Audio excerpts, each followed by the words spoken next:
To my channel. कैसे हो आप सभी लोग। तो आज शुरुआत तो होती है आज मेरे छोटे से ब्लॉग से, जिसमें आज मैं आप सब लोगों को दिखाऊंगी मेरी दिनचर्या क्या होती है सुबह से दोपहर तक की। देन उसके बाद मैंने सबसे पहले मैं जगी, उसके बाद मैंने अपने घर में झाड़ू लगाया। देन उसके बाद मैंने अपना काम किया फ्री, एंड देन उसके बाद मैंने ले लिया झाड़ू पोछा लेने के बाद मैं हो गई तैयार साफ़ सफाई करने के लिए। साफ़ सफाई करने के बाद मैंने टाइल्स को पोछा, और देन उसके बाद मैं आ गई पोछा देने के लिए। पोछा दिया, मैंने पूरे घर को साफ़ किया अच्छे से, और फिर उसके बाद क्योंकि टाइम लग जाता था ना, उसके बाद मैं गई अपनी किचन में। किचन देखा तो बहुत ही ज़्यादा बेकार हो रही थी, क्योंकि मम्मी ने खाना बना के गया बनाया था खाना, जो कि बर्तन डले थे। मैंने लिए बर्तन उठाए और जल्दी से साफ़ करने के लिए स्टार्ट हो गई। और उसके बाद जो खाना बचता है उसको जा रही थी मैं अपनी भैंस के पास डालने के लिए। देखा था वो भी उदास बैठी हुई थी, मुझे समझ में ही नहीं आया ये क्यों उदास बैठे। उसने बोला मुझे मम्मी से मिलना है, मम्मी नहीं थी। तो देन उसके बाद मैंने उसे बाय बोला और मैं निकल गई अपने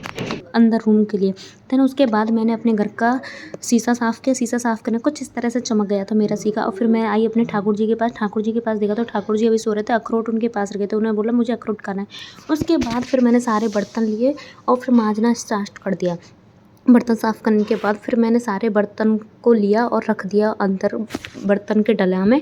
और उसके बाद मैंने साफ़ कर दी स्लिप साफ़ करने के बाद पूरे घर की सफाई करने के बाद फिर मुझे विचार आया कि मम्मी ने जो खाना बनाया था मुझे वो खाना है। मम्मी का लंच था दाल चावल कढ़ी चावल। मैंने चम्मच ली और एक कटोरी ली। फिर मैंने देखा कढ़ी चावल में मम्मी ने कढ़ी ही तो इतनी बढ़िया बनाई थी कि मैं खाती रह गई।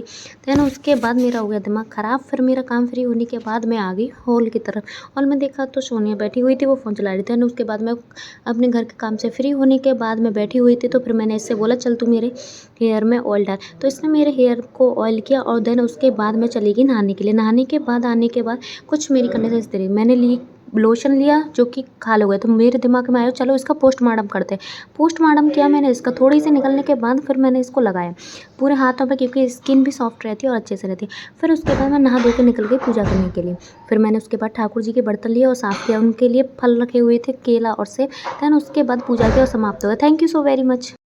तो कैसा लगा आप सभी को हमारा ब्लॉग। अगर आप लोगों को ब्लॉग अच्छा लगा तो कमेंट लाइक कीजिएगा। Thank you so very much. ऐसी ब्लॉग्स के जुड़ने के लिए हमारे चैनल को सब्सक्राइब कीजिए।